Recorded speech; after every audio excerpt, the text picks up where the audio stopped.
C'était une aventureuse expédition que cette navigation de 800 milles, sur une embarcation de 20 tonneaux, et surtout à cette époque de l'année. Elles sont généralement mauvaises, ces mers de la Chine, exposées à des coups de vent terribles, principalement pendant les équinoxes, et on était encore au premier jour de novembre. C'eût été, bien évidemment, l'avantage du pilote de conduire ses passagers jusqu'à Yokohama, puisqu'il était payé tant par jour. Mais son imprudence aurait été grande de tenter une telle traversée dans ces conditions, et c'était déjà faire acte d'audace, sinon de témérité, que de remonter jusqu'à Shanghai. Mais John Bunsby avait confiance en sa tankadère, qui s'élevait à la lame comme une mauve, et peut-être n'avait-il pas tort. Pendant les dernières heures de cette journée, la tankadère navigua dans les passes capricieuses de Hong Kong, et sous toutes les allures, au plus près ou vent arrière, elle se comporta admirablement. « Je n'ai pas besoin, pilote, dit Phileas Fogg au moment où la goélette donnait en pleine mer, de vous recommander toute la diligence possible. Que votre honneur s'en rapporte à moi, répondit John Bunsby. En fait de voile, nous portons tout ce que le vent permet de porter. Nos flèches n'y ajouteraient rien, et ne serviraient qu'à assommer l'embarcation en nuisant à sa marche. C'est votre métier, et non le mien, pilote, et je me fie à vous. Phileas Fogg, le corps droit, les jambes écartées, d'aplomb comme un marin, regardait sans broncher la mer houleuse. La jeune femme, assise à l'arrière, se sentait émue en contemplant cet océan, assombri déjà par le crépuscule, qu'elle bravait sur une frêle embarcation. Au-dessus de sa tête se déployaient les voiles blanches, qui l'emportaient dans l'espace comme de grandes ailes. La goélette, soulevée par le vent, semblait voler dans l'air. La nuit vint.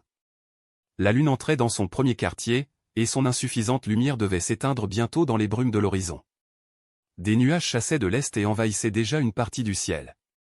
Le pilote avait disposé ses feux de position, précaution indispensable à prendre dans ces mers très fréquentées aux approches des atterrages.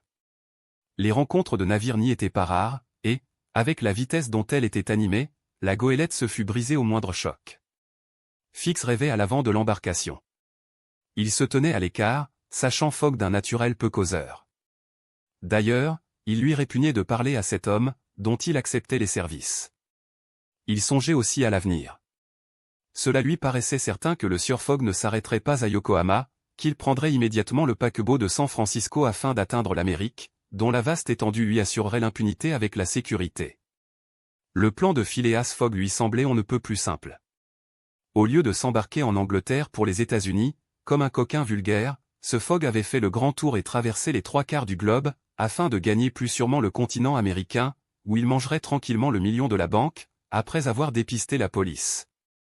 Mais une fois sur la terre de l'Union, que ferait Fix? Abandonnerait-il cet homme? Non, 100 fois non. Et jusqu'à ce qu'il eût obtenu un acte d'extradition, il ne le quitterait pas d'une semelle. C'était son devoir, et il l'accomplirait jusqu'au bout. En tout cas, une circonstance heureuse s'était produite, Passepartout n'était plus auprès de son maître, et surtout, après les confidences de Fix, il était important que le maître et le serviteur ne se revisent jamais. Phileas Fogg, lui, n'était pas non plus sans songer à son domestique, si singulièrement disparu. Toute réflexion faite, il ne lui sembla pas impossible que, par suite d'un malentendu, le pauvre garçon ne se fût embarqué sur le Carnatic, au dernier moment. C'était aussi l'opinion de Mrs. Aouda, qui regrettait profondément cet honnête serviteur, auquel elle devait tant. Il pouvait donc se faire qu'on le retrouvât à Yokohama, et, si le Carnatic l'y avait transporté, il serait aisé de le savoir. Vers 10 heures, la brise vint à fraîchir. Peut-être eût-il été prudent de prendre un ris, mais le pilote, après avoir soigneusement observé l'état du ciel, laissa la voilure telle qu'elle était établie.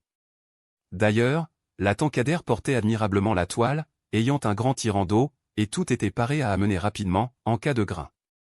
À minuit, Phileas Fogg et Mrs. Aouda descendirent dans la cabine. Fix les y avait précédés, et s'était étendu sur l'un des cadres. Quant au pilote et à ses hommes, ils demeurèrent toute la nuit sur le pont. Le lendemain, 8 novembre, au lever du soleil, la goélette avait fait plus de 100 milles. Le loch, souvent jeté, indiquait que la moyenne de sa vitesse était entre 8 et 9 milles. La tankadère avait du largue dans ses voiles qui portaient tout et elle obtenait, sous cette allure, son maximum de rapidité. Si le vent tenait dans ces conditions, les chances étaient pour elle. La tankadère, pendant toute cette journée, ne s'éloigna pas sensiblement de la côte, dont les courants lui étaient favorables. Elle l'avait à 5 milles au plus par sa hanche de bâbord, et cette côte, irrégulièrement profilée, apparaissait parfois à travers quelques éclaircies. Le vent venant de terre, la mer était moins forte par la même, circonstance heureuse pour la goélette, car les embarcations d'un petit tonnage souffrent surtout de la houle qui rompt leur vitesse, qui, les tue, pour employer l'expression maritime. Vers midi, la brise mollit un peu et alla le sud-est. Le pilote fit établir les flèches, mais au bout de 2 heures, il fallut les amener, car le vent fraîchissait à nouveau. Monsieur Fogg et la jeune femme, fort heureusement réfractaires au mal de mer, mangèrent avec appétit les conserves et le biscuit du bord. Fix fut invité à partager le repas et dut accepter, sachant bien qu'il est aussi nécessaire de lester les estomacs que les bateaux, mais cela le vexait. Voyager aux frais de cet homme, se nourrir de ses propres vivres, il trouvait à cela quelque chose de peu loyal. Il mangea cependant sur le pouce, il est vrai, mais enfin il mangea. Toutefois, ce repas terminé, il crut devoir prendre le sieur Fogg à part, et il lui dit « Monsieur ». Ce « Monsieur » lui écorchait les lèvres, et il se retenait pour ne pas mettre la main au collet de ce « Monsieur ». « Monsieur, vous avez été fort obligeant en m'offrant passage à votre bord. Mais, bien que mes ressources ne me permettent pas d'agir aussi largement que vous, j'entends payer ma part, ne parlons pas de cela, monsieur, répondit monsieur Fogg. Mais si, je tiens, non, monsieur, répéta Fogg d'un ton qui n'admettait pas de réplique. Cela entre dans les frais généraux. Fix s'inclina, il étouffait, et, allant s'étendre sur l'avant de la goélette, il ne dit plus un mot de la journée. Cependant on filait rapidement. John Bunsby avait bon espoir. Plusieurs fois il dit à monsieur Fogg qu'on arriverait en temps voulu à Shanghai. Monsieur Fogg répondit simplement qu'il y comptait. D'ailleurs, tout l'équipage de la petite goélette y mettait du zèle. La prime affriolait ces braves gens. Aussi, pas une écoute qui ne fût consciencieusement raidie. Pas une voile qui ne fût vigoureusement étarquée. Pas une embardée que l'on pût reprocher à l'homme de barre. On n'eût pas manœuvré plus sévèrement dans une régate du Royal Yacht Club. Le soir, le pilote avait relevé au loch un parcours de 220 milles depuis Hong Kong, et Phileas Fogg pouvait espérer qu'en arrivant à Yokohama, il n'aurait aucun retard à inscrire à son programme. Ainsi donc, le premier contretemps sérieux qu'il eût éprouvé depuis son départ de Londres ne lui causerait probablement aucun préjudice. Pendant la nuit, vers les premières heures du matin, la Tankadère entrait franchement dans le détroit de Efokien, qui sépare la grande île Formose de la côte chinoise, et elle coupait le tropique du Cancer. La mer était très dure dans ce détroit, plein de remous formés par les contre-courants. La goélette fatigua beaucoup. Les lames courtes brisaient sa marche. Il devint très difficile de se tenir debout sur le pont. Avec le lever du jour, le vent fraîchit encore. Il y avait dans le ciel l'apparence d'un coup de vent. Du reste, le baromètre annonçait un changement prochain de l'atmosphère, sa marche diurne était irrégulière, et le mercure oscillait capricieusement. On voyait aussi la mer se soulever vers le sud-est en longue houle, qui sentait la tempête. La veille, le soleil s'était couché dans une brume rouge, au milieu des scintillations phosphorescentes de l'océan. Le pilote examina longtemps ce mauvais aspect du ciel et murmura entre ses dents des choses peu intelligibles. À un certain moment, se trouvant près de son passager, « On peut tout dire à votre honneur » dit-il à voix basse. « Tout » répondit Phileas Fogg. « Eh bien, nous allons avoir un coup de vent. » « Viendra-t-il du nord ou du sud » demanda simplement monsieur Fogg. « Du sud. » « Voyez. C'est un typhon qui se prépare. »« Va pour le typhon du sud, puisqu'il nous poussera du bon côté, » répondit monsieur Fogg. « Si vous le prenez comme cela, » répliqua le pilote, « je n'ai plus rien à dire. » Les pressentiments de John Bunsby ne le trompaient pas. À une époque moins avancée de l'année, le typhon, suivant l'expression d'un célèbre météorologiste, se fut écoulé comme une cascade lumineuse de flammes électriques, mais en équinoxe hiver il était à craindre qu'il ne se déchaînât avec violence. Le pilote prit ses précautions par avance. Il fit serrer toutes les voiles de la goélette et amener les vergues sur le pont. Les mots de flèche furent dépassés. On rentra le bout dehors. Les panneaux furent condamnés avec soin. Pas une goutte d'eau ne pouvait, dès lors, pénétrer dans la coque de l'embarcation. Une seule voile triangulaire, un tourmentin de forte toile, fut hissé en guise de trinquette, de manière à maintenir la goélette vent arrière. Et on attendit. John Bunsby avait engagé ses passagers à descendre dans la cabine, mais, dans un étroit espace, à peu près privé d'air, et par les secousses de la houle, cet emprisonnement n'avait rien d'agréable. Ni monsieur Fogg, ni Mrs. Aouda, ni Fix lui-même ne consentirent à quitter le pont. Vers 8 heures, la bourrasque de pluie et de rafales tomba à bord. Rien qu'avec son petit morceau de toile, la Tankadère fut enlevée comme une plume par ce vent dont on ne saurait donner une idée exacte, quand il souffle en tempête. Comparer sa vitesse à la quadruple vitesse d'une locomotive lancée à toute vapeur, ce serait rester au-dessous de la vérité. Pendant toute la journée, l'embarcation courut ainsi vers le nord, emportée par les lames monstrueuses, en conservant heureusement une rapidité égale à la leur.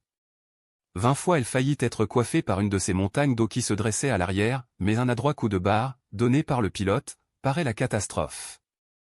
Les passagers étaient quelquefois couverts en grand par les embruns qu'ils recevaient philosophiquement. Fix maugréait sans doute, mais l'intrépide Aouda, les yeux fixés sur son compagnon, dont elle ne pouvait qu'admirer le sang-froid, se montrait digne de lui et bravait la tourmente à ses côtés. Quant à Phileas Fogg, il semblait que ce typhon fût partie de son programme. Jusqu'alors la Tankadère avait toujours fait route au nord, mais vers le soir, comme on pouvait le craindre, le vent, tournant de 3/4, alla le nord-ouest. La goélette, prêtant alors le flanc à la lame, fut effroyablement secouée. La mer la frappait avec une violence bien faite pour effrayer, quand on ne sait pas avec quelle solidité toutes les parties d'un bâtiment sont reliées entre elles.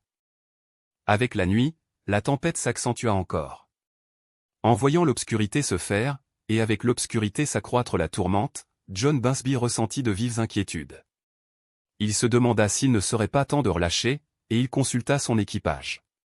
Ces hommes consultés, John Bunsby s'approcha de M. Fogg, et lui dit, « Je crois, votre honneur, que nous ferions bien de gagner un des ports de la côte. »« Je le crois aussi, » répondit Phileas Fogg. « Ah, fit le pilote, mais lequel ? » ?»« Je n'en connais qu'un, » répondit tranquillement M. Fogg. « Et c'est Shanghai. » Cette réponse, le pilote fut d'abord quelques instants sans comprendre ce qu'elle signifiait, ce qu'elle renfermait d'obstination et de ténacité. Puis il s'écria, « Eh bien, oui. Votre honneur a raison. À Shanghai. » Et la direction de la Tankadère fut imperturbablement maintenue vers le nord. Nuit vraiment terrible. Ce fut un miracle si la petite goélette ne chavira pas. 2 fois elle fut engagée, et tout aurait été enlevé à bord, si les saisines eussent manqué. Mrs. Aouda était brisée, mais elle ne fit pas entendre une plainte. Plus d'une fois M. Fogg dut se précipiter vers elle pour la protéger contre la violence des lames. Le jour reparut. La tempête se déchaînait encore avec une extrême fureur. Toutefois, le vent retomba dans le sud-est.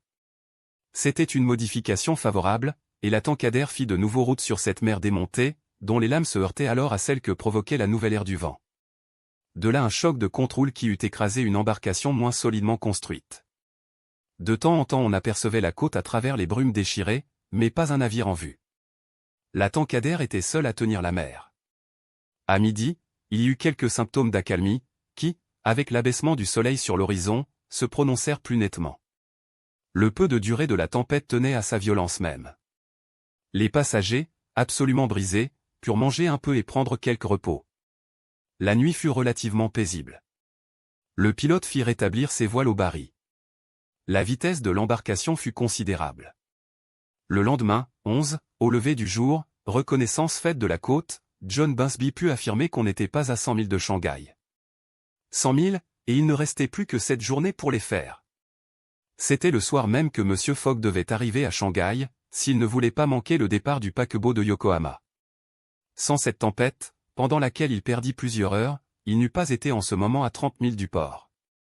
La brise mollissait sensiblement, mais heureusement la mer tombait avec elle.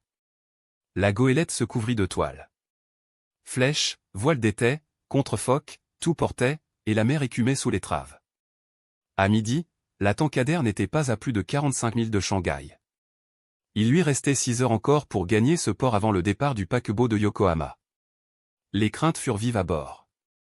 On voulait arriver à tout prix. Tous, Phileas Fogg excepté sans doute, sentaient leur cœur battre d'impatience. Il fallait que la petite goélette se maintînt dans une moyenne de 9 milles à l'heure, et le vent mollissait toujours. C'était une brise irrégulière, des bouffées capricieuses venant de la côte. Elle passait, et la mer se déridait aussitôt après leur passage. Cependant l'embarcation était si légère, ses voiles hautes, d'un fin tissu, ramassaient si bien les folles brises, que, le courant aidant, à 6 heures, John Bunsby ne comptait plus que 10 milles jusqu'à la rivière de Shanghai, car la ville elle-même est située à une distance de 12 milles au moins au-dessus de l'embouchure. À 7 heures, on était encore à 3 milles de Shanghai. Un formidable juron s'échappa des lèvres du pilote. La prime de 200 livres allait évidemment lui échapper. Il regarda Monsieur Fogg. Monsieur. Fogg était impassible, et cependant sa fortune entière se jouait à ce moment.